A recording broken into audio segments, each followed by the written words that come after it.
Hello everyone, welcome back to another one of these collection videos. Today we take a look at my collection for one of my favorite sitcoms, The Mary Tyler Moore Show.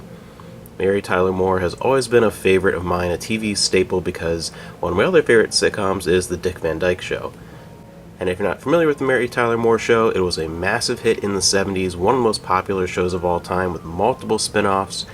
Her character of Mary Richards became a bit of a feminist icon, for her depiction of a very independent, confident young woman who dealt with a lot of different topics of the era, including things like the birth control pill and numerous other things that go on for a while about why the show was such an important landmark television series. But suffice it to say, it is a great sitcom, hilarious, some of the best performances in a sitcom, great characters, lots of memorable moments, and is the story of a young Mary Richards, played by Mary Tyler Moore, who gets a new start on life and asserts her independence by moving away from home, moving to Minneapolis, Minnesota, renting a place in a home owned by her friend Phyllis and her husband Lars, and she ends up moving right below her new neighbor and best friend, Rhoda Morgenstern, and eventually gets a job as a producer in a newsroom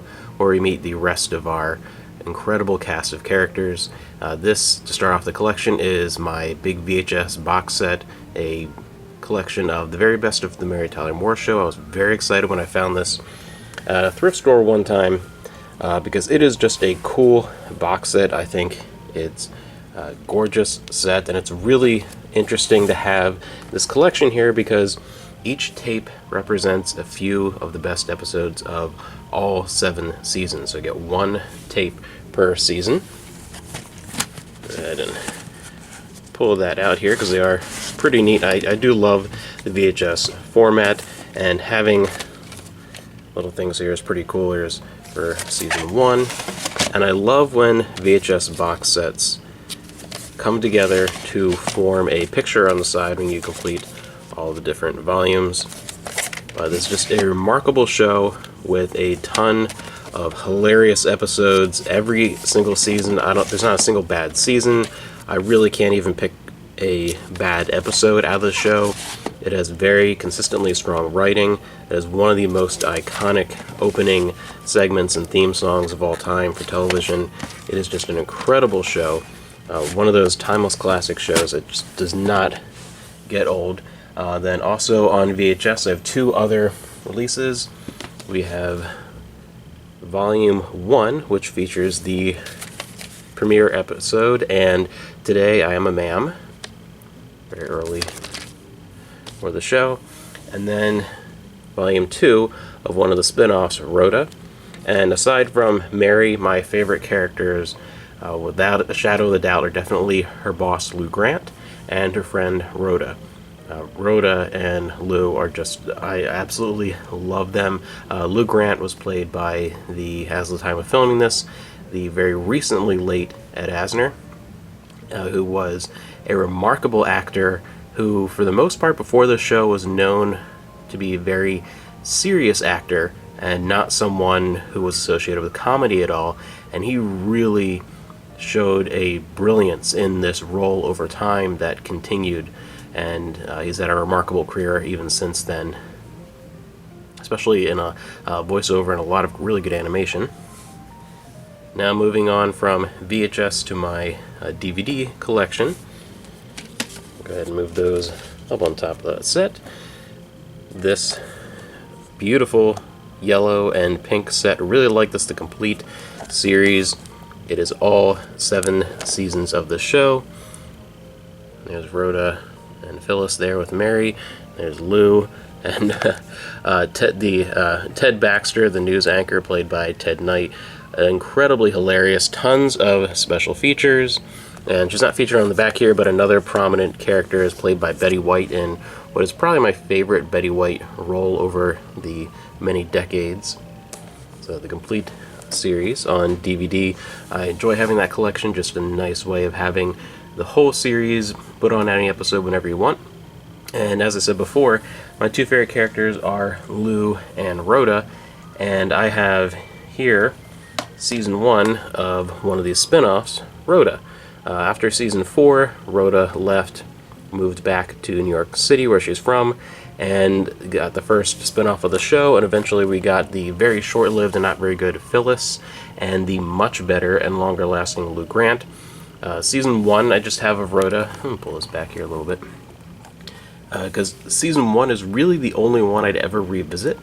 Rhoda was a decent show over its run, but season 1 is fantastic. I think it's a fantastic spin-off. It really showed how much the character can, survive on her own outside of the rest of the cast of the Mary Tyler Moore Show, with a bunch of great characters in its own right, including her sister Brenda, and then her parents, who are both on Mary Tyler Moore Show multiple times, especially her mother, who's amazing. And it is such a good show in season 1, but the problem that the show had was the writers didn't seem to know what to do after Rhoda got married. She got married a little too quickly in season 1. Instead of being a big wedding or something as a season ender, it happened very early in the season, felt a bit rushed, and then it seemed like the writers, and this has been talked about before since then, where it really kind of was the case, where they weren't really sure what to do. They're having trouble writing them, the married couple, versus Rhoda as a single woman and dating, that kind of thing. And that roadblock they never really recovered from, so the solution then was to have them get divorced and make Rhoda single again, because they were more familiar with that territory, and it just didn't work. Everything felt a little forced after that, and the seasons 2 through, I forget, I think 5 might have been, have a few episodes that I remember that I enjoyed, but overall I just prefer to think of them as staying married, and I like the end of season 1. Like, season 1 to me is just amazing television. Then the other spin-off is Lou Grant, and this was brilliantly done because the Mary Tyler Moore Show as a sitcom is a very comedy-focused show. It has those, of course, more serious moments, sometimes sappy, but sometimes very meaningful.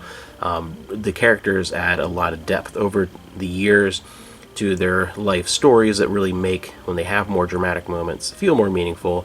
But then they took, of course, a more comedy-driven series to Lou Grant, which is a drama.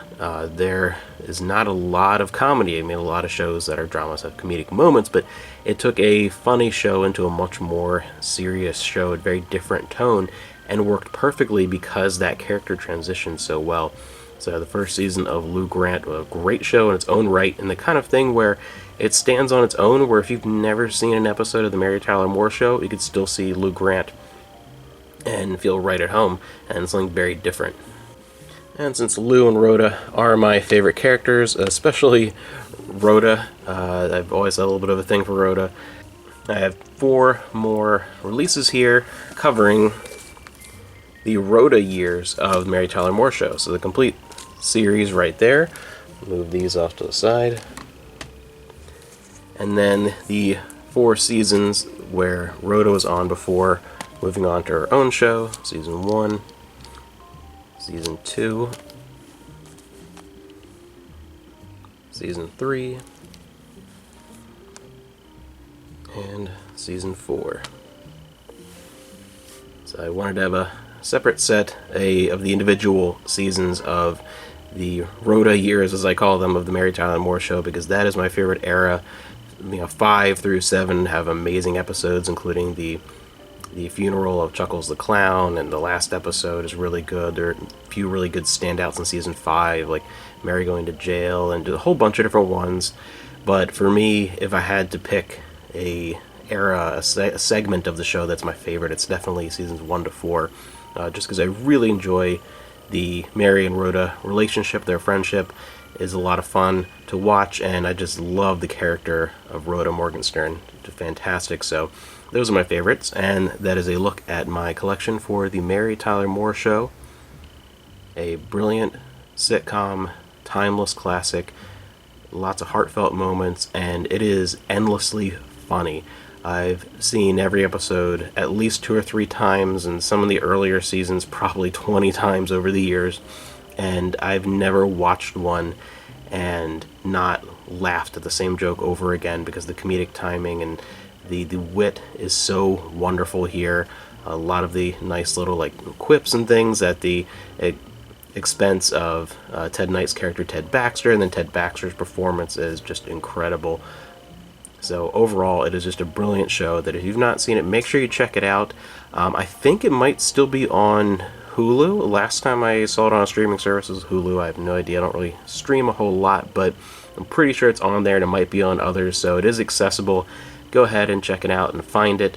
And the seasons individually are usually very cheap and readily available on places like Amazon if you want to just grab a season 1 and see if you like it. And if you do decide that you enjoy it and you don't want to take up a lot of shelf space, I do recommend this set here that's been released on DVD. Individual seasons in a larger set than this, where those roll slim case DVDs, whereas each one has its disc has its own case, a little bit of a bigger box set, re-released in these, and then this more compact set for the complete show. So make sure you check it out if you haven't, and if you are a fan of the show, I'd love to hear below, especially what some of your favorite memories of the show are, maybe a few favorite episodes, or I'd like to hear what some of your favorite characters are, since I've mentioned mine. Thank you for joining me, and I'll see you around.